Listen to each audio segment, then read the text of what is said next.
Wow, man, am I excited to lead this flagship, franchise, NFL franchise. I mean, it's been a long time coming.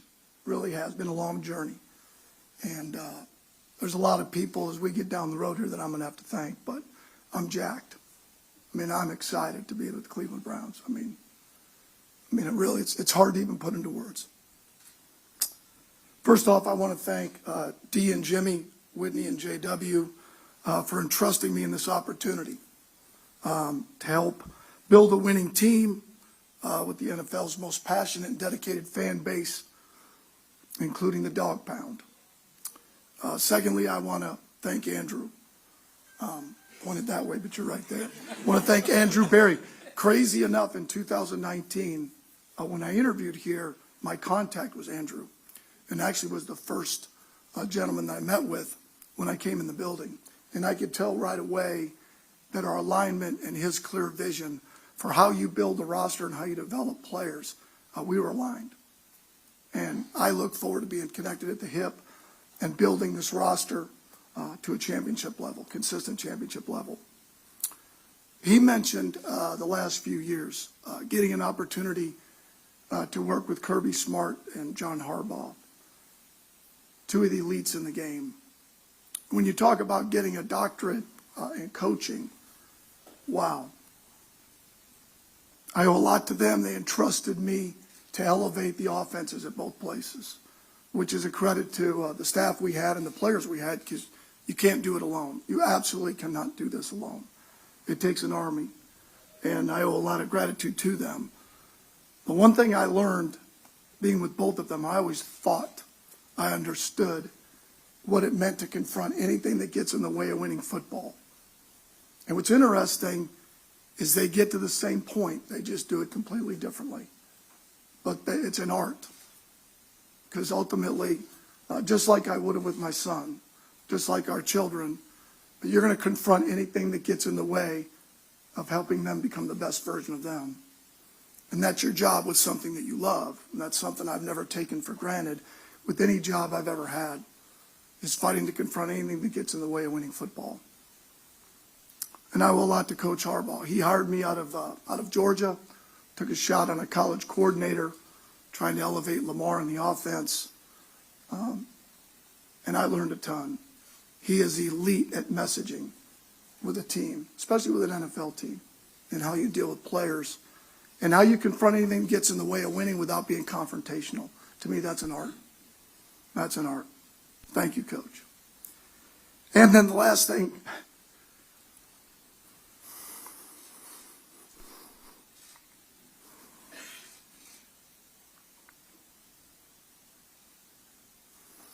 shit. Told myself I wasn't going to cry, for God's sakes. I want to thank my mom and dad, no longer with us, my brothers, Tony and Ted.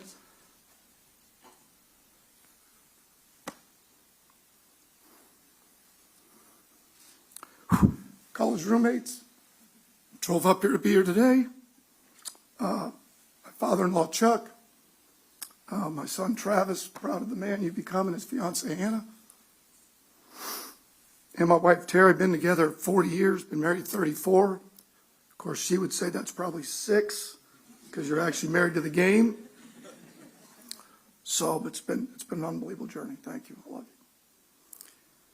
Before I take any questions, I just want to. There's something that I've kind of always lived by, as a position coach, as a coordinator, and I will as a head coach. And Jim and Dee and Jimmy, they cut a check with my name on it. And you know what they expect? A freaking kick-ass football team. That's what they expect. And you know what they want? They want to become a winning franchise that our fan base in our region is proud of. And that's all they've been about, is how you build a winning franchise that consistently competes for championships. And you know what? My job is to prove it every single day, and I appreciate that. Thank you. And with that, let's go with some questions. For questions, why don't we raise our hands and introduce yourself, even though you may already know Todd. Reintroduce yourself to him. Mary Kay?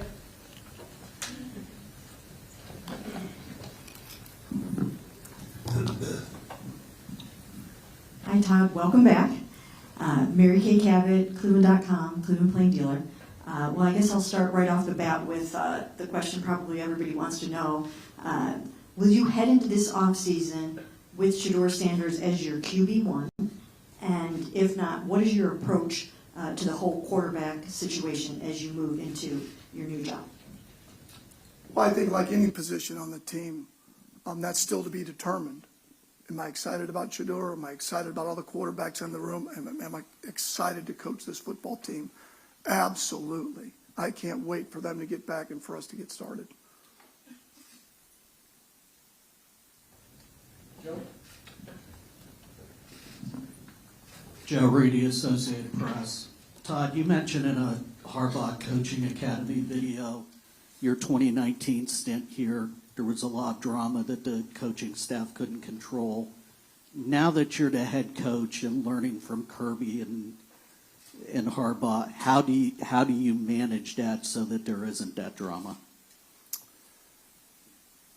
Well, first off, I learned a lot in that 2019 season. I think you learn a lot. In fact, you learn a heck of a lot more when things aren't going well than when it is going well. And I learned a lot of things that I would have done different, and I think collectively would have done different. And I've seen it from a different angle, different point of view. But I'm ready to move forward with this team, the 2026 team. Chris? Hey, Todd, Chris Easterling, Akron Beacon Journal. Just want to ask you, as a former quarterback, what is it you're specifically looking for in a quarterback? What is that trait? What are the traits that you feel like are critical for a successful quarterback, regardless of level? Well, I'm just going to start with personality traits.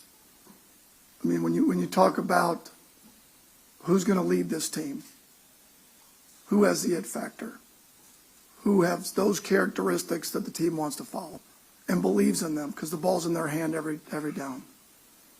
This game's going to come down to 2-minute situations, 4-minute situations where you've got to be able to execute at a high level.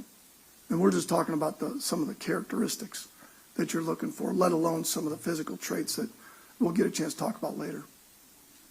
Let's go Scott, Dan, and then Jimmy. Hey Todd, Scott Petrick from the Chronicle Telegram.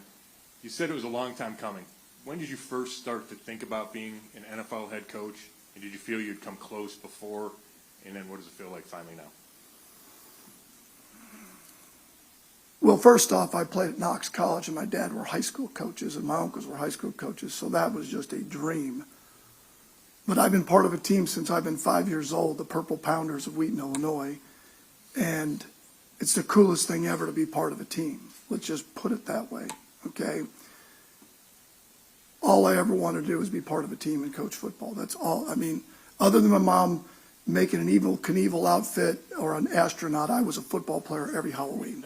That's all I ever dressed up as. You name it, that's what I dressed up as. When I was a kid, everybody else was getting trains, they were getting Army men. I was getting football games. My dad, every single the little vibrating football game or talking football or rubber band football, every single game I ever got was about football. So all I ever want to do is coach and be part of a team.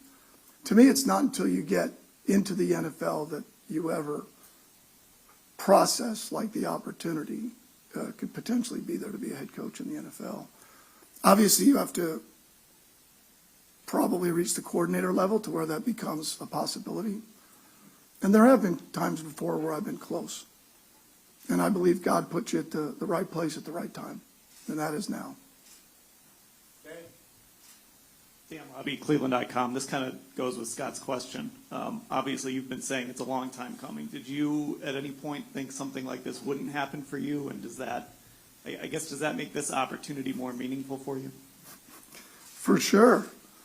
I mean, I'm not getting any younger. I mean, let's be real honest here. Although I'll say this, that the version you're getting of me now is a hell of a lot better than it would have been 15, 20 years ago. So I'll at least say that. Okay, but you get to the point where this is God's plan, which is fine. To be an offensive coordinator in the NFL or even coach in the NFL, I don't think people really realize there's 32 NFL teams. there's approximately 68, I don't even know how many more there are, Power 4 jobs. So whatever job we have, be it in the NFL or a Power 4 school, there's only 100 of you in the whole world. That's all there is. Within a 30-mile radius, there might be 100 doctors, 100 attorneys. You talk about a small group, talking about an elite group of men. So, sure, there's a time where you think that's not going to happen. But very appreciative for the jobs that I've had and the players that I've been around and the coaches that have helped me get to where I'm at, because you absolutely cannot do it alone. Let's go Jimmy, then we're going to go Ashley, then we're going to go Terry. Jimmy Watkins, Cleveland.com. Todd, you're known as a straight shooter. That's what they say about you. How do you set that culture of accountability in a way that doesn't turn players off, so to speak? Great question. Like I said before, I think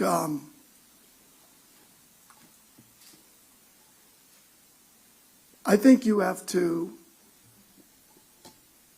hold the players accountable for what they say their dreams and aspirations are.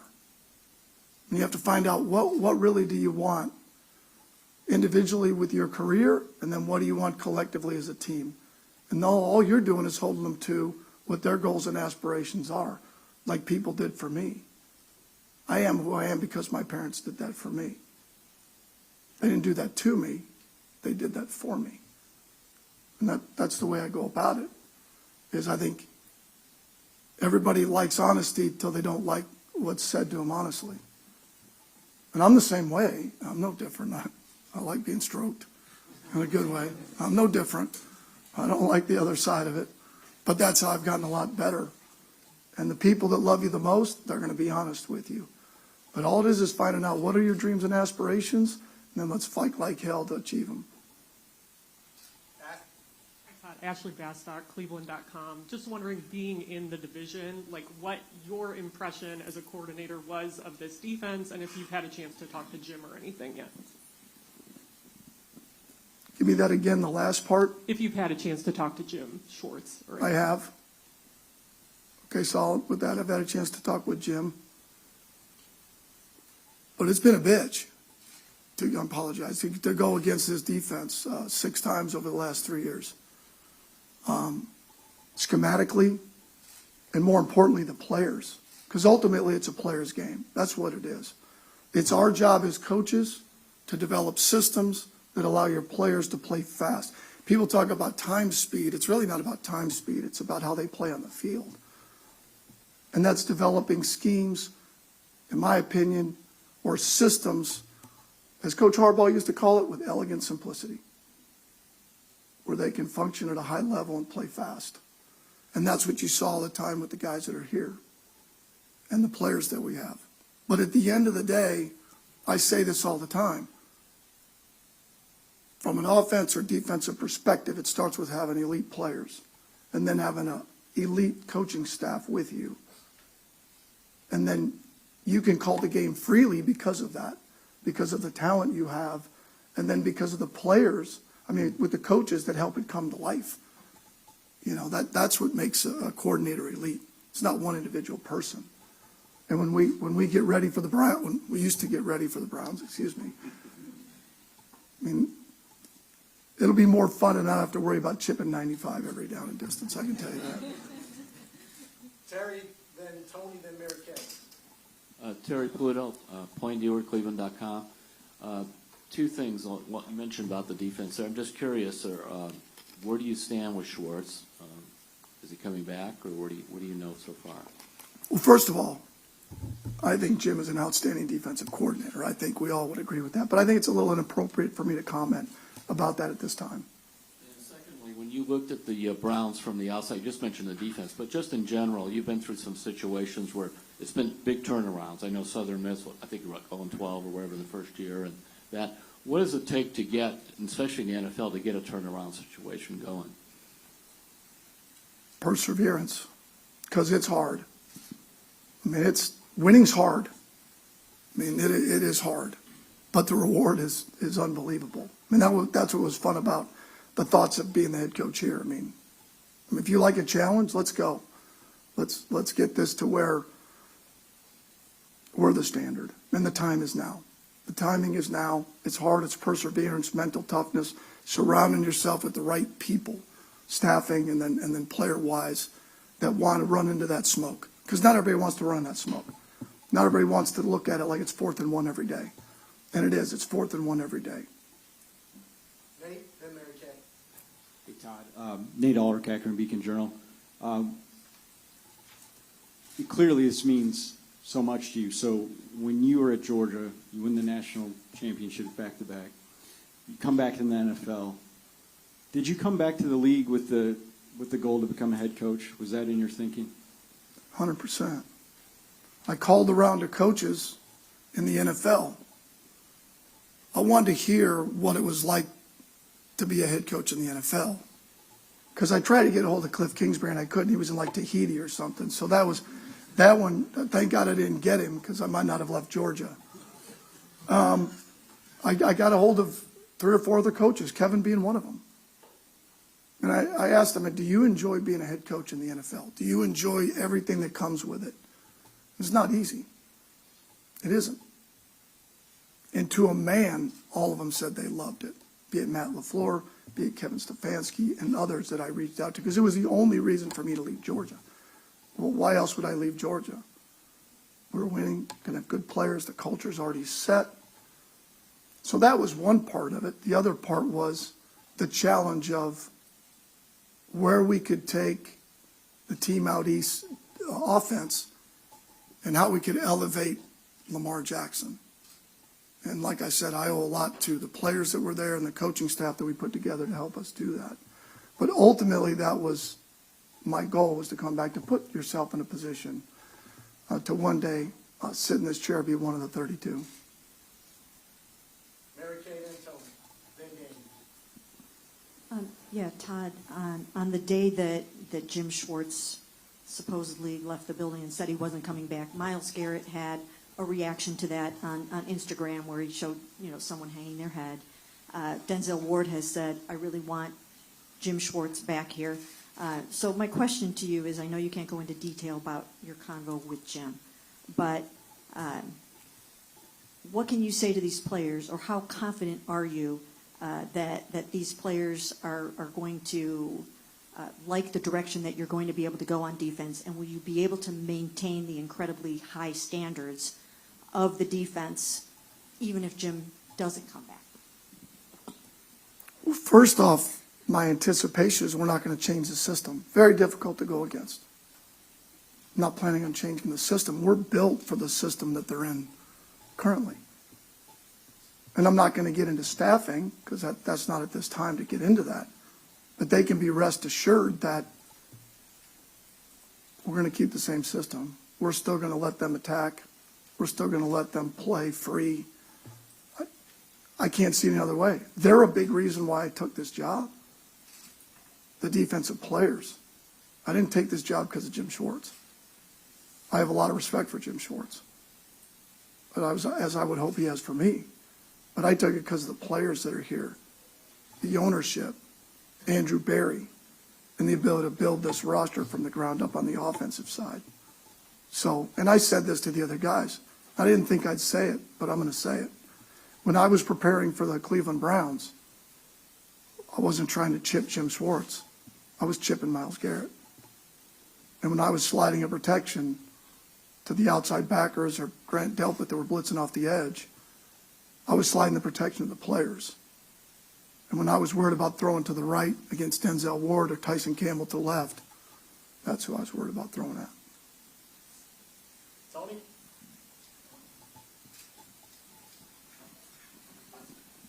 Todd, Tony Grossi, ESPN Cleveland. Welcome back. We're still here. It's common knowledge now that Baltimore wanted to draft Shedeur. How much did you contribute to that decision at the time with Baltimore? Did you do any personal scouting of him, and what were your thoughts back then? I think it'd be unfair for me to comment on another organization's process. I think that would just be unfair for me to go in depth of where we were at in the draft. Obviously, we had an affection, like a lot of teams, of Shedur's skill set and what we thought he could become. But I really wouldn't want to go in depth of another team's process.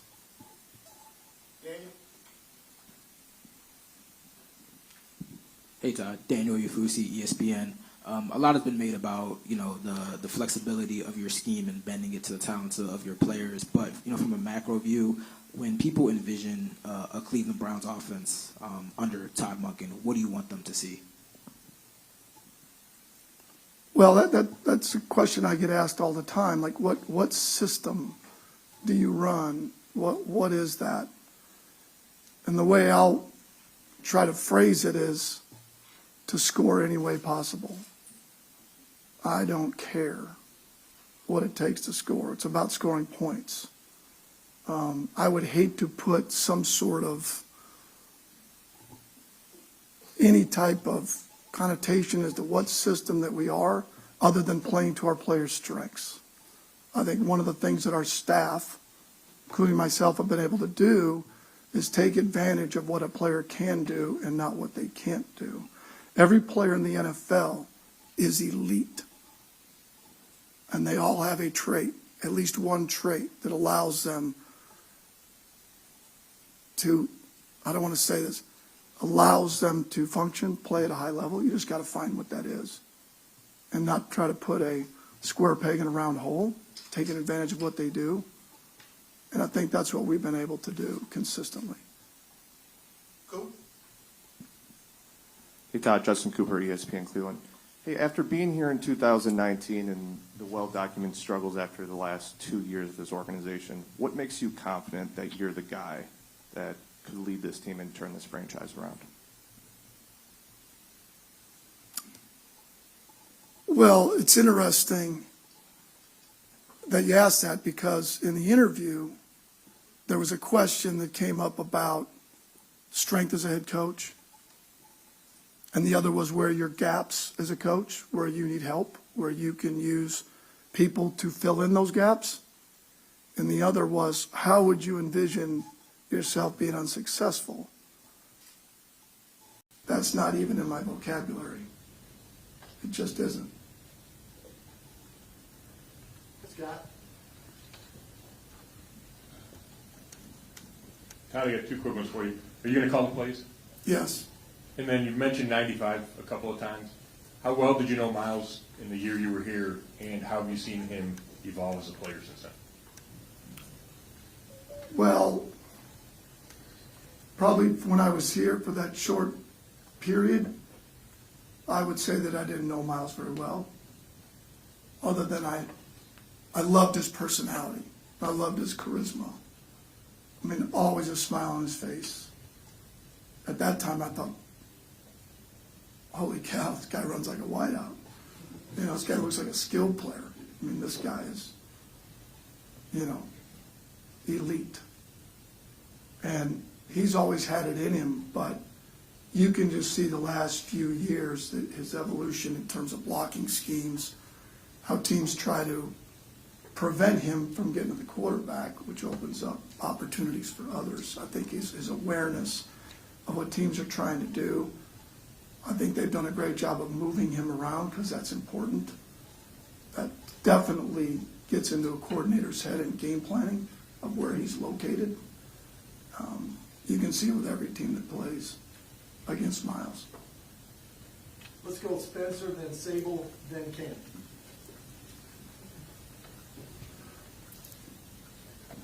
Spencer German, Browns Roundtable and Locked On Browns.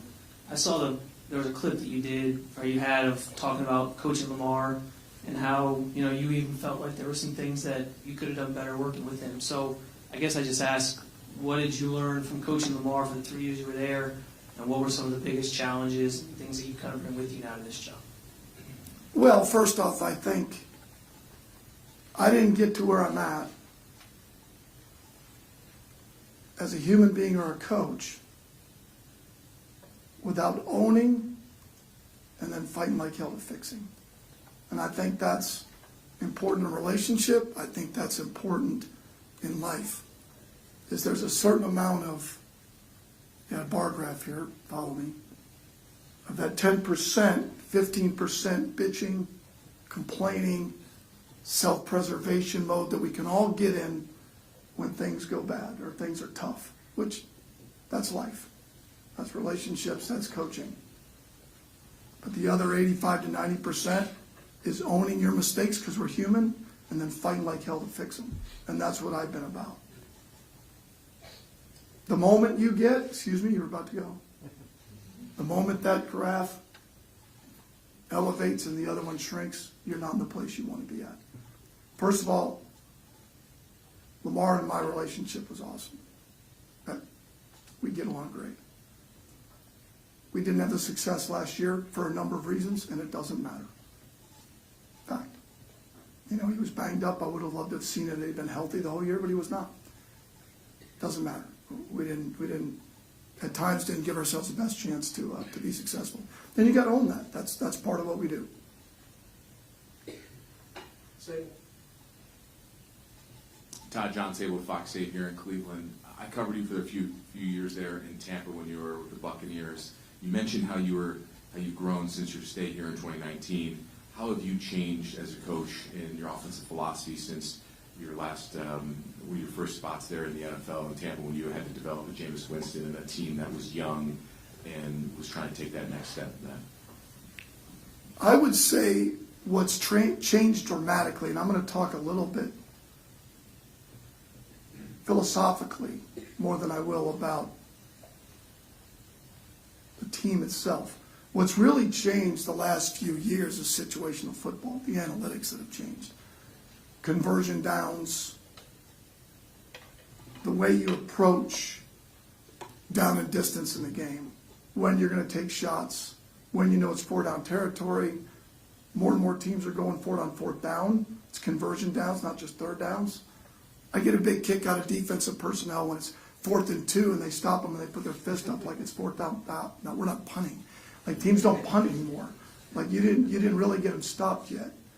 And I'm not making fun of that or making light. That's just how the game has changed in terms of your situational awareness of where you're putting yourself in position to keep the football and maximize your opportunity to score points. That's what's changed the most in the game, is the analytical part of what wins, what drives winning. And that's just not down and distance driven, that's tactical driven. Across the board, concepts, players, matchups, all of that. That's changed dramatically over the years. And that's one thing that getting back in the NFL is when understanding that the critical plays in a game that changed the game. When we ran that Mark Andrews fake sneak around the end here this year, that was something we'd oiled up for 3 weeks. That was a play off a play. That was Coach Harbaugh's idea. I don't care whose idea it is, where it comes from. If it helps us win, that's what's most important. But it wasn't just a fly by your seat of the pants, let's just see if it works this way. No, it came up in that situation at a critical time. And that's the difference when you're looking for margins that help you win close games, which is what the NFL is all about. let's go Cam, then Jeff, then Joe. To close it out, Joe. Todd, Cameron Justice, News 5 Cleveland. You talked about it a little bit, your approach in player development, but as that's an attribute that's been something that has been top of mind for this hire and for you, what makes your approach to player development so unique and different, not just maybe in the young players and rookies that are going to be coming in, but the guys on the fringe, guys that are in that practice squad role looking to move up, and how do you approach that with depth as well? Well, I think first off, as coaches, we can never forget that we have a job for our players, ever. That's why we have a job. And we're in the development business. I know that's just the start of it. I'm kind of repeating what you said. Because no one has a ready-made roster. You only have so many picks. That's what you have. So it starts with the top that believes in that, then the head coach, then down to the assistant coaches that we're going to coach everybody. At some point, they're all going to play for us. At some point, that's going to come up. And the best way to build their confidence is to spend time with them. That's the biggest thing. And to develop every aspect of their game, that's in the classroom and on the field. And everybody has a hand in this. Everybody from sports science to our coaching staff to what we've seen at the beginning in terms of their skill set and how that fits with what we want to do. Jeff Trudell, News Herald. Todd, you were asked about the quarterbacks at the very beginning. How would you assess the current receivers and offensive line? Well, it's kind of a work in progress. It's kind of hard right now because right now we're spending the majority of our time on building an elite staff. I mean, that's really what we're doing right now. There'll be time for me to really get a chance to assess the receiver room. Most of it's been from afar, and same with the offensive line, and how we're going to construct the roster moving forward, especially offensively. Joe, to close. Todd, to close it out, just what's your timeline as far as hoping to complete a coaching staff? I don't control that. I mean, we're going to vet as many candidates as we can to get it right. When I was a head coach at Southern Miss, we lost a coach, and Pete Golding, who's now the head coach at Ole Miss, he was our 8th safety interview. Our 8th. Our D coordinator was absolutely livid of why it took so long. We didn't get the right hire. We hadn't found it yet. I think just like they all vetted for the head coaching position, don't get worn out. Make sure you get the right people at the start. And that's what we're going to do. So there is no timeline to get it right. And then just, you've been in the division a long time. What do you think it's going to be like competing against Baltimore and Pittsburgh and Cincinnati this year? Baltimore and Pittsburgh, obviously, with new staffs. You were involved with plenty of shootouts with Cincinnati when you were with the Ravens. I can't wait. I can't wait. All right, gang, that concludes our questions. We're going to pose for some photos. Andrew, Barry, and Jimmy are going to be available in the room next door if the cameras want to start breaking down for that. Let's start with ownership and Todd for this photo.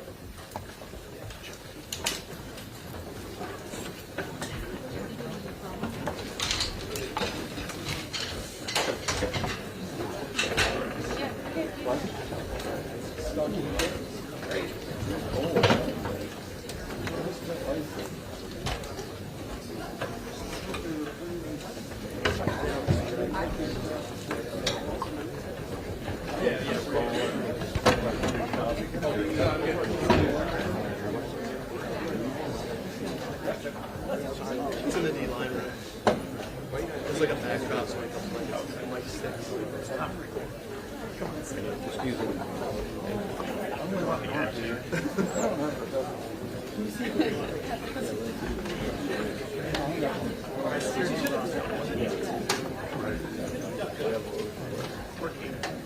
All right, I'm ready.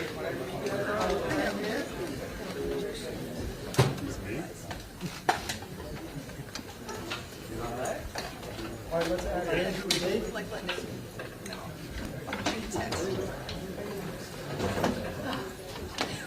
right, everybody, look right here again.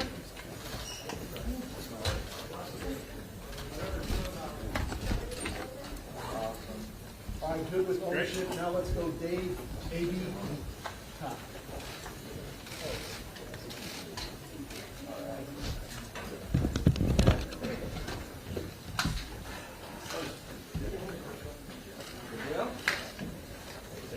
All right, now Monken family.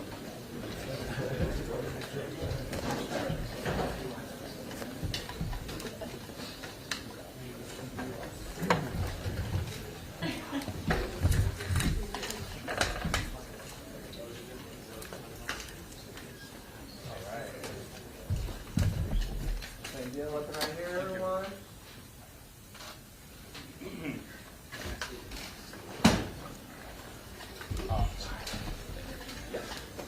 Friends? Friends and family, or you stepping?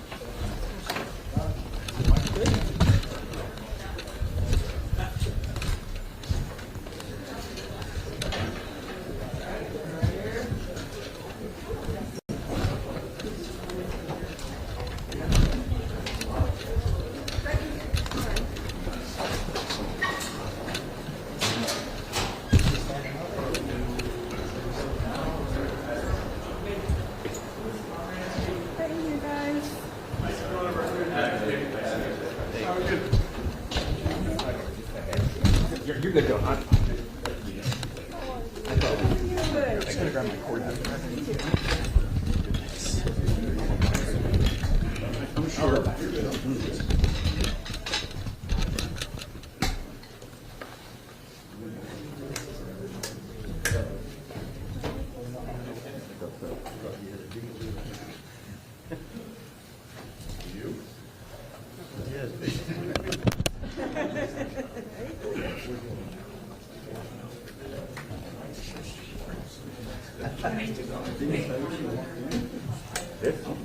Okay. Okay. He said he's Okay. yeah. Oh, okay. Yes, I will do it. Yes.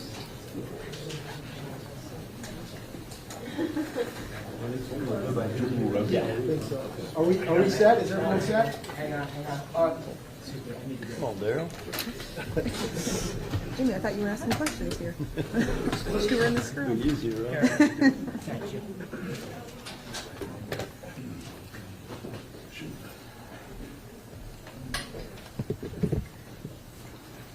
Everybody good? All right, good afternoon. I'll just make a couple of remarks. I thought Andrew did a really nice job in the introduction for Coach Monken. But I can't tell you how excited we are to have Monk in the building, and I think that you probably got a little taste of him there. But I think it was obvious we were looking for a strong leader, someone who would hold the players accountable, someone who was tough, had a great work ethic, and quite frankly had experience. And when you combine that with the fact that he's won with the following quarterbacks, Nick Mullins, Jameis Winston, Stetson Bennett IV, and Lamar Jackson, all of whom have entirely different skill sets. And he's won running the ball, he's run passing the ball, made Todd a really attractive candidate. So excited to have him in the building. I think he's off to a good start building and rebuilding the staff. And I really, truly believe that good things are ahead. So happy to take any questions you have. Jimmy, could you shed light on the future of Jim Schwartz? Yeah, I think this. First of all, I think Todd made it clear, Andrew's made it clear, I think I made it clear back on January 5th. We think the world of Coach Schwartz. I think Jim and Jim's future is a subject for another day. And just like I asked Todd about that, do you guys feel like, regardless of what happens with Jim, you will still have one of the most dominant defenses in the NFL, and you can assure your players of that as well? I do. I feel really good. We have really good players, okay, and it starts there. Obviously, it helps to have a great coordinator, a great staff. We also have a great staff, and I think Jim would tell you the four leaders of the O-line, linebackers, or D-line, linebackers, cornerbacks, and safeties are all outstanding coaches. So we're excited moving forward. Jimmy, why isn't this? Why can't you shed light on what's going to happen with Jimmy? Those conversations are ongoing. We'll talk about that at a later date. Today is to introduce Todd Monken as new head coach. Jimmy, when did you, along the process, begin to think that Monken was rising to the top? And you know, you talk kind of in general terms about the toughness. And Yeah. What else about it? So when and what? Yeah, you know, you go through a search process, and I think we started out with like 20, 25 candidates. I think we interviewed 9. I might be off by 1 there. And a search is, you know, it's a little bit like this. It's a little bit of a roller coaster. Somebody drops out, somebody comes in. You get better references or better test results on someone or worse, so it's a little bit of a roller coaster. I would say Todd was at the top of the list the entire time. I think our search lasted 20 days, and I'd say he was in leading the pack or in the front pack the whole time, Terry.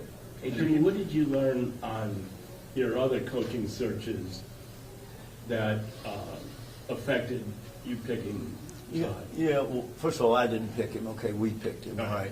But I say that we, capital we. And I want to thank Andrew and our team. In terms of process, and process is extremely important in these searches because they're very emotional. There are all kinds of information out there, and all due respect, a lot of it not accurate. And so by having an organized, disciplined process, which we stuck to, and I think the first coach, whoever hires the first coach or the second coach is not necessarily the winner. 2 years from now, nobody will remember whether Todd was the 7th or 8th coach hired, whatever he was. What's count is, did we get the right guy? And I think our team laid out a good process, and I think we were disciplined throughout that process the entire time up to last Wednesday when we announced Todd as our head coach. Jimmy, Jimmy, you I know talked you're- about his experience with the quarterbacks, and obviously Andrew before had mentioned whoever you guys hired as head coach would have a lot of input there. Like, how confident are you with Todd's experience that he can help give a long-term answer at that position? Like highly confident, highly confident. Now, Andrew's got to help him, but we need players, but I'm highly confident. How much did I know that you're- how much did players did you? I mean, interactions you have with players over the course of the process. I mean, Miles, Denzel, any of the senior, the veteran, leaders. Yeah, I'll be honest, during the process, and Andrew might have been a little bit different, I didn't talk to any players, but JW, who's in the back of the room there, and myself interviewed 30 or 40 players post season and post the announcement of Kevin, and I think we got really good feedback offensively and defensively about what was needed. Jimmy, the two of the attributes that have been just repeated with Todd Monken is accountability and player development. Why were those two so important to this organization specifically, to you guys in this search? Well, I think all of us who have run organizations understand you have to have accountability. And as I mentioned, when JW and I interviewed or spent time with 30 or 40 of our players, if you said, give me one common word, is we need more accountability. So that stuck with us. And then player development, I believe we'll have the youngest team next year in the NFL. So obviously you need to have somebody who appreciates and is good at player development. Jimmy, Todd was the first external candidate that you guys interviewed. Was that just logistics, or Yes. why? Yes. Okay. Didn't tip off who you were heading to? Yeah, and you remember you're dealing with lots of things. You're dealing with the Rooney Rule, okay? You're dealing with teams in the playoffs. The NFL has a much more controlled process than they've ever had before. As you'll remember, we were dealing with severe weather. So we were dealing with lots of different things. I wouldn't read the fact that we hired Todd is because he was the second guy we interviewed. That's how it fell out. Jimmy, you made it clear after you fired Kevin that you expected this team was going to win more than 8 games the last 2 years. So even though, as you said, you anticipate having one of the younger teams, is the expectation that this team's going to win a lot more this year than they did last year? Well, let's be careful with a lot more, Daryl. But do I expect we'll win more games? I do. And I think we'll have a better team, better football team. And I think it'll be, what's Terry say? They're ugly to watch sometimes. We're not going to be ugly to watch, okay? And I actually take that seriously. I mean, we want it to be a fun team to watch, a team that plays hard, plays smart, and most of all wins. Todd's got a lot of personality. I mean, up there today, he cried, he was joking, he was cursing. What do you think? How do you think that influences coaching style? What do you make of his personality? I think players, and really all of us, want to see real guys. And what you saw today, that's how Todd is. It wasn't like, well, he's not really, he might cuss a little more, but that's really what Todd is like, okay? And you see the emotion, you see the faith, you see the drive, the work ethic, the confidence. What you saw for the 25 minutes he was up there today, that's Todd Monken. Jimmy, you mentioned the process and you mentioned the tests, and you guys, I think, took some grief for how you conduct your process. Do you think, first of all, do you think it's that different than what everybody else does in the league? I have no idea, to be honest. I have no idea. And what do you like about the way that you do it that includes the tests and asking guys to do, fill out? Yeah, I think you have to be really careful to just weight everything on the interview, okay? Because sometimes strong personalities sell better than other personalities. And I think when we put a lot of confidence in references, and we probably had 30 references on everybody, and obviously you put more confidence in some references by how high they are up the totem pole, okay? So I think that's important. I think the testing we put them through is important, the body of work, and then the interview. And those are the 4 things we didn't short circuit, everybody did the same, and I think it served us well. Jimmy, I know that the Crews are about to start digging a hole for the dome. How concerned are you with lawsuits still pending? The lawsuit over unclaimed funds, the lawsuit filed by former Mayor Kucinich. Yeah, let's put it this way. 4 weeks from yesterday, we're going to start the largest construction job in Cuyahoga County history, so I think that would tell you how confident we are. And how important is it too, because with the crew getting the Olympics there, how important is it to have the dome here and hopefully get some of those? Yeah, I don't know if everybody read it, but the Olympics are actually going to take place in Columbus, Ohio, which seems a little strange since they're in Los Angeles, but there's so many soccer games, they need lots of venues. And so Columbus will have somewhere between 4 and 8 Olympic soccer games. And I just think that shows you with world-class venues, what opportunities you will have. We will have that starting in '29 with new Huntington Bank Stadium. Jimmy, two questions real quick. First of all, what did you make of Miles Garrett's reaction, and have you talked to him ever since he posted that thing on Instagram? That's my first question. My second question is going to be about Deshaun Watson, so I want to make sure to squeeze that in too. Yeah, listen, I love Miles, okay? I haven't talked to him since the day after the season, but I'm highly confident Miles will come in here and break the sack record again and be the defensive player. He hadn't been named, but I'll be shocked if he isn't, and will be a leader of our team. Okay, and then the Deshaun Watson question is, do you guys feel like if Deshaun Watson is healthy, you have a potentially three-time Pro Bowl caliber quarterback to offer to Todd Monken as he evaluates your quarterback room? Yeah, I think that's, somebody asked a question about quarterback today, and I think Todd knows a little bit from playing this, but really, you know, he's an offensive coach, and he'll start looking at that, and that'll be Todd's call. We have 3 quarterbacks on the roster, and we'll let Todd give us advice, and he and Andrew will work from that. Jimmy, two more. We're going to build Jason, we're going to build Tony. Jimmy, I know we're doing Brown today, but Giannis obviously is a talking point in the NBA. Do you expect a Giannis trade? You know, I would say this, Jason, Giannis is, I don't know, top 3, top 4 player in the world. He brought Milwaukee its first championship in 50 years, several years ago. And he's a really good person, too. He's no problem. He's a great leader, tries hard. And I think Giannis and the Bucks, and this goes back before we were involved, have always worked closely to see what's best for Giannis and what's best for the Bucks, and we'll continue to do so. What's a successful trade look like? I can't. That's a question for John Horst. Todd said he wanted to keep the same defensive system. You made reference to all the good assistant coaches you have on defense. Should we assume that they will be back definitively? Yeah, we would hope so. We would hope so. I can't say definitively, but we would hope to have, by and large, we have a couple of free agents, the same players, okay, which is a great place to start, right? And then the same basic coaching staff. Thank you, guys. Great. Thanks, everybody. Good to see you all. Yeah, you bet. Good to see you.